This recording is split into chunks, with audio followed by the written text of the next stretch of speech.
2026-yildan boshlab yana yangi zakonlar kuchga kirmoqda.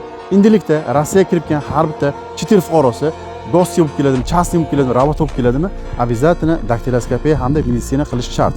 Agarda siz bu ishni qilmasangiz, sizni ishlagan joyda deport qiladi yoki kattagina shtraf qilish mumkin. Bunga sabab Rossiyada juda ko'p yerlarda ko'ramizki, spid kasalligi va shunga o'xshagan barcha bu yuqumli kasalliklar tarqalib ketibdi.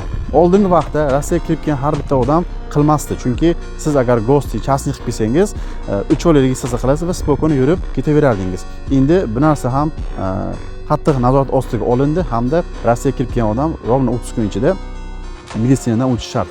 Agar o'tmasa, shu yerdan deport qilish mumkin.